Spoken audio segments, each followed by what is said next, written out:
絕對唔係一套爛片。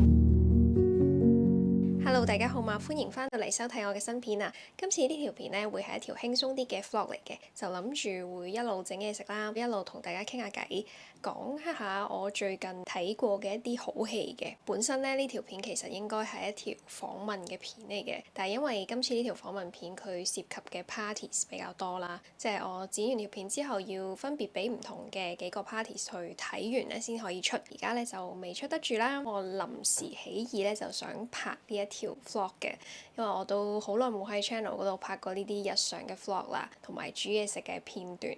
即係我意思係之前嘅片咧，當然都有煮嘢食嘅片段啦，但係一路都係講緊其他嘅話題，就冇好介紹或者係講下我點樣做、點樣煮嗰樣嘢食嘅。我會整一個檸檬班戟，會同大家分享埋佢嘅食譜同埋做法嘅。首先點解今次會想整檸檬班戟呢？因為之前5週年嗰條片嗰陣時整過啦，覺得好成功，好好食啊！同埋咧夏天嘅時候就通常會想整一啲檸檬相關即係清爽啲嘅甜品啦，咁就想喺今年夏天正式離開之前再整多次。同埋中秋節就嚟到啦嘛，通常啲節日嘅時候咧，我就會中意去整一啲曲奇餅啊，或者蛋糕啊、烘焙類嘅嘢咧。整咗蛋糕之後切好一件件，又可以拎去啲聚會送俾啲朋友親人啦。第一步咧就係將牛油同埋糖粉去混合埋一齊啊。牛油咧有啲人中意喺雪櫃嗰度拎出咗嚟，放喺室溫嗰度咧，等佢變腍咗先再加糖粉去 mix 嘅。但係我今次咧就直接喺雪櫃嗰度攞出嚟，其實都 OK 嘅，只不過係可能要用啲力啦，去整開啲牛油，撈啲糖粉入去，撈完咗佢嘅狀態咧，就會係淡淡地嘅黃色啦，原身嘅。之後就可以倒啲蛋液入去啦。蛋液嘅話咧，記得分3次倒喎，因為如果一次過倒入去嘅話咧，可能就好容易會變咗油水分離噶啦，所以分3次啦。每次做呢個動作咧，都會覺得未溝晒入去嘅蛋液就好似豆腐花咁樣啊。不過呢個狀態係正常嘅。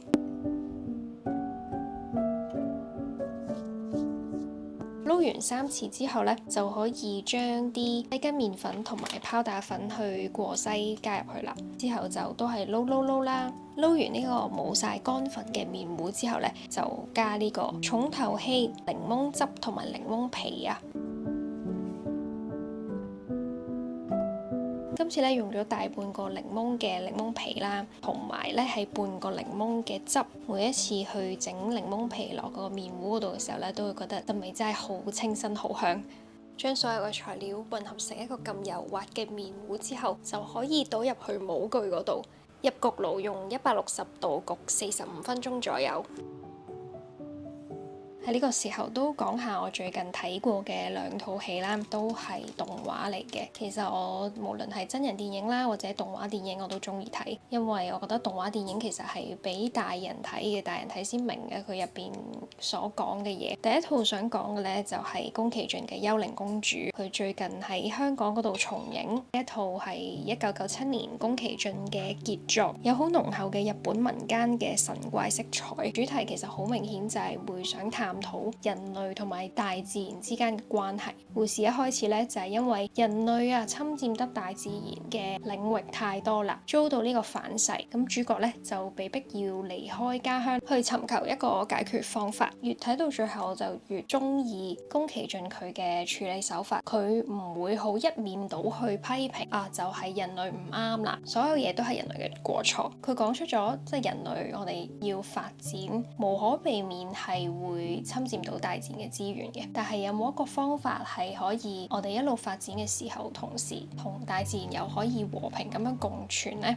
去到最後，宮崎駿都冇俾出一個好明確嘅答案。就算時至今日啦，去到25年啦，我哋再睇翻我哋人類同大自然嘅關係，其實都係喺一個無解嘅狀態嗰度。幽靈公主咧就係正正反映出咗呢一個好現實嘅一點，令到我非常之中意。另一套係鏈鋸人嘅劇場版啊，可能喺呢度講少少關於鏈鋸人嘅 background story。佢就係講一個主角咧，阿電治，佢係一個惡魔獵人嚟嘅。咁喺一次意外入面啦，瀕死嘅時候咧，得到咗一個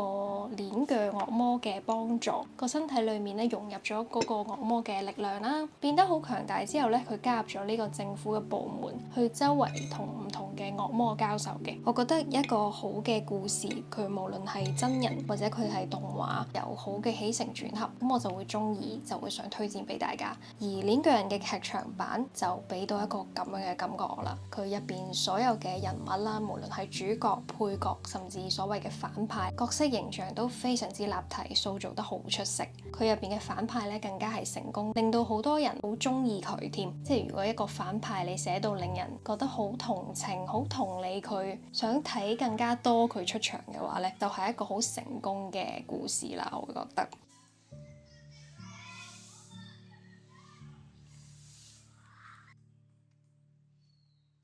頭先我又去咗睇咗套戲啦，係近來都幾大爭議嘅《風林火山》。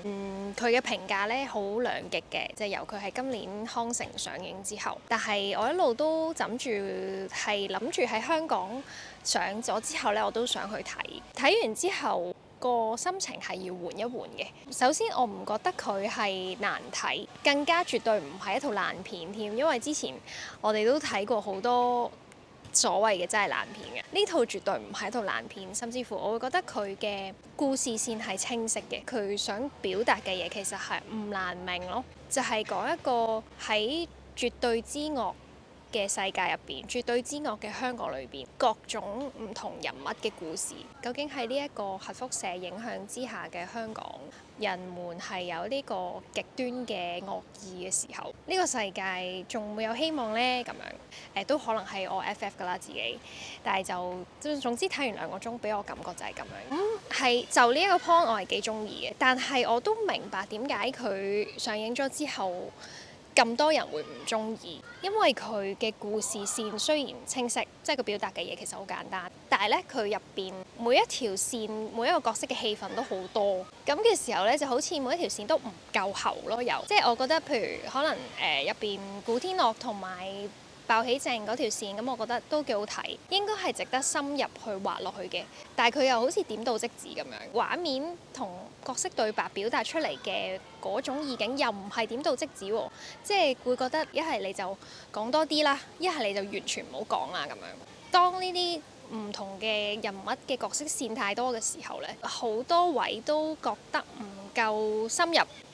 可能係片長嘅問題啦，即係電影製作有好多嘅唔同嘅限制，呢個又係另外一個範疇。咁有陣時冇辦法嘅一啲嘢，可能會令到個故事睇落，即係我男朋友形容咧，就係好似對鞋入邊卡咗啲石仔咁樣，會唔舒服嘅。但係又未至於係喊到咁樣。仲有就係我覺得喺呢個世代，你睇完一部作品，跟住你上網講幾句，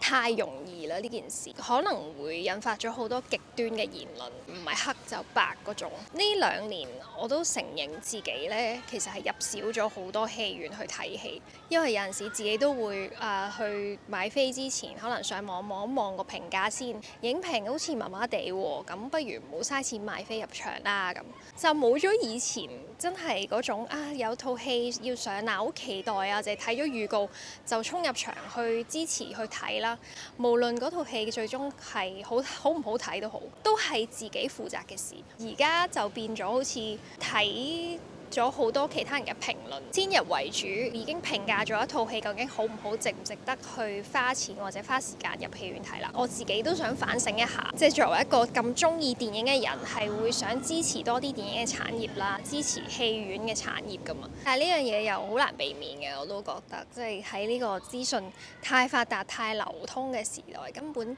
你一上網，你唔係睇緊嗰個話題嘅，明，但係佢都會因為最近好流行而 feed 咗俾你，咁你就會睇到接觸到相關嘅資訊。有冇可能可以回歸返可能欣賞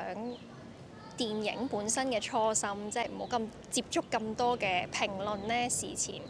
就想睇咪去睇咯，就係咁簡單。不過呢個我都係要慢慢調整一下，即係其實同睇書一樣啫嘛。坊間好多書評，但係可能每一個人佢因為自己唔同嘅經歷，睇同一本書都會有唔同嘅感受啦。即係有啲人會中意《被討厭的勇氣》，覺得影響咗自己價值觀；有啲人覺得麻麻地啦咁樣，係 it's fine，totally fine。咁我覺得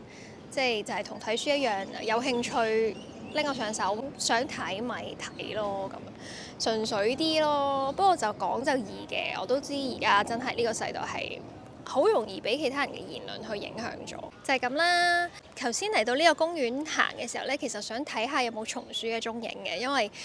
之前呢，我幾日之前啊嚟過呢度公園係有睇過松鼠嘅，真係好得意。不過今日啱啱落完雨，佢哋可能未必會出嚟住，我都未見到佢哋嘅蹤影。不過唔緊要，我都好耐冇喺公園拍片嗰度講一啲 casual 啲嘅話題啦。希望大家會中意今次呢條片啦。哇！突然之間好大風，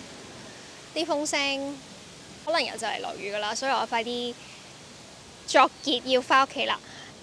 多謝大家今日嚟睇呢條片啦，亦都想多謝訂咗我 Patreon 嘅觀眾朋友們。喺嗰度呢，我哋有一個 book club 嘅 group 啦，咁有陣時睇咗啲咩書，有咩感想可以喺嗰度交流一下。每個月呢都會有書單片啦，同埋有額外嘅片啊、內容啊、文章等等喺嗰度 share 俾大家嘅。咁我哋下條片再見啦，拜拜。